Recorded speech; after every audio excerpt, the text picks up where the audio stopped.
Assalamualaikum warahmatullahi wabarakatuh. Perkenalkan, nama saya Reni Apriani. Saya dari kelompok 3 angkatan 14.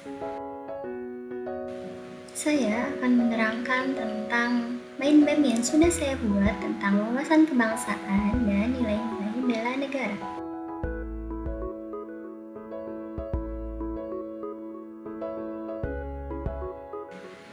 Baik, langsung saja, yaitu wawasan kebangsaan. Ada beberapa hal penting yang harus kita tahu tentang sejarah wawasan kebangsaan.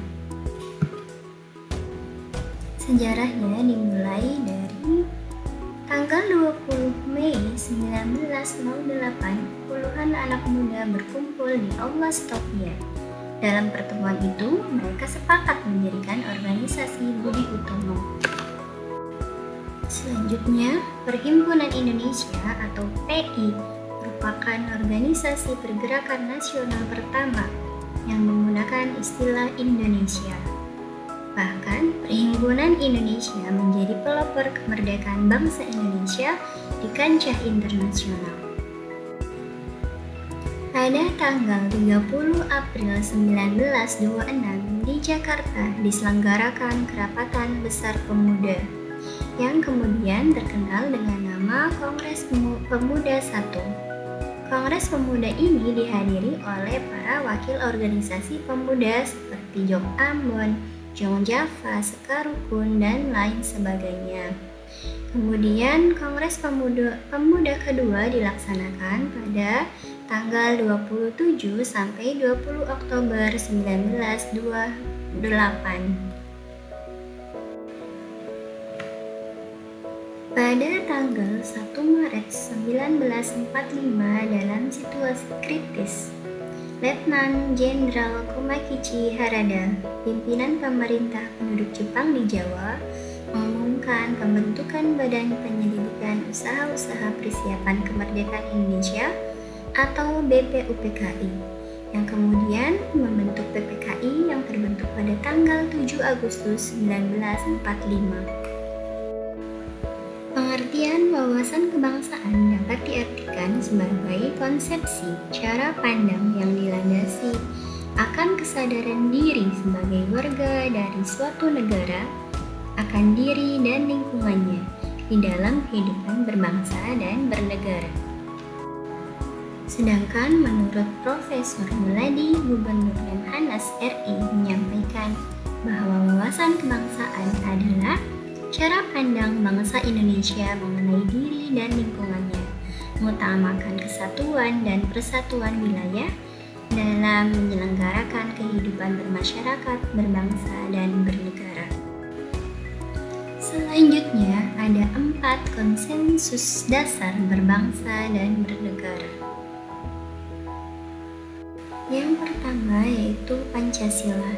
Pancasila merupakan dasar negara dan ideologi negara, yaitu sebagai pandangan hidup bangsa untuk menjadi pemersatu bangsa dalam mencapai cita-cita nasional. Yang kedua yaitu Undang-Undang Dasar 1945 yang merupakan Konstitusi Republik Indonesia.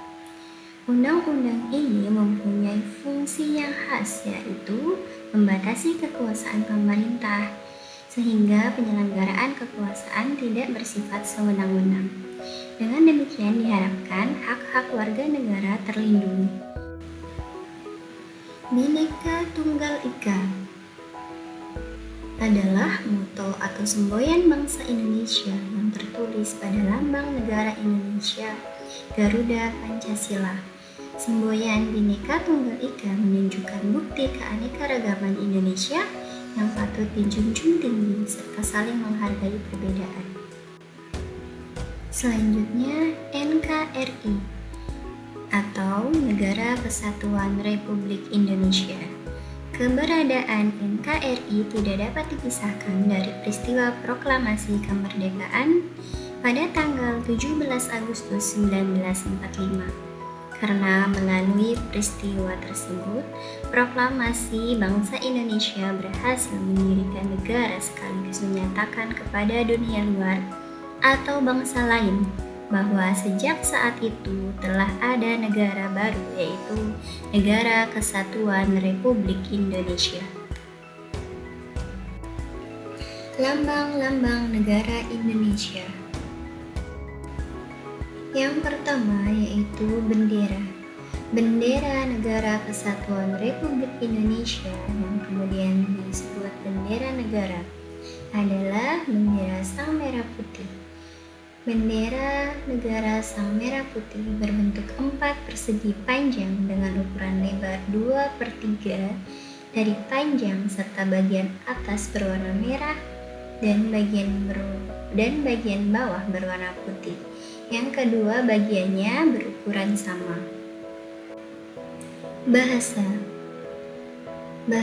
Negara Kesatuan Republik Indonesia yang selanjutnya disebut Bahasa Indonesia adalah bahasa resmi nasional yang digunakan di seluruh wilayah Negara Kesatuan Republik Indonesia. Bahasa Indonesia yang dinyatakan sebagai bahasa resmi negara dalam pasal 36 Undang-Undang Dasar Negara Kesatuan Republik Indonesia tahun 1945 bersumber dari bahasa yang diikrarkan dalam Sumpah Pemuda pada tanggal 28 Oktober 1928. Lambang negara Indonesia yaitu lambang Garuda Pancasila dengan semboyan Bhinneka Tunggal Ika. Lambang Negara Kesatuan Republik Indonesia ini berbentuk Garuda Pancasila yang kepalanya menoleh lurus ke sebelah kanan, perisai berupa jantung yang digantung dengan rantai pada leher Garuda, dan semboyan Bhinneka Tunggal Ika ditulis di atas pita yang dicengkram oleh Garuda. Lagu kebangsaan Indonesia yaitu Indonesia Raya. Penjelasan selanjutnya tentang nilai-nilai bela negara. Dalam sejarah singkatnya, pada tanggal 18 Desember 2006, Presiden Republik Indonesia Dr. Haji Susilo Bambang Yudhoyono menetapkan tanggal 19 Desember sebagai Hari Bela Negara. Dengan pertimbangan bahwa tanggal 19 Desember 1948 merupakan hari bersejarah bagi bangsa Indonesia karena pada tanggal tersebut terbentuk pemerintahan darurat Republik Indonesia dalam rangka mengisi kekosongan kepemimpinan pemerintahan Negara Kesatuan Republik Indonesia dalam rangka bela negara serta dalam upaya lebih mendorong semangat kebangsaan. Pengertian bela negara yaitu tekad, sikap, dan perilaku serta tindakan warga negara baik secara perseorangan maupun kolektif dalam menjaga kedaulatan negara, keutuhan wilayah, dan keselamatan bangsa dan negara yang dijiwai oleh kecintaan kepada negara Republik Indonesia. Ada 5 dasar bela negara. Yang pertama, cinta tanah air. Kedua, sadar berbangsa dan bernegara. Ketiga, setia atau yakin pada Pancasila sebagai ideologi negara. Keempat, rela berkorban untuk bangsa dan negara. Dan kelima, kemampuan awal bela negara. Selanjutnya, indikator nilai dasar bela negara. Di sini saya hanya akan mencontohkan indikator yang pertama yaitu cinta tanah air. Yang pertama, menjaga tanah dan perkarangan serta seluruh ruang wilayah Indonesia.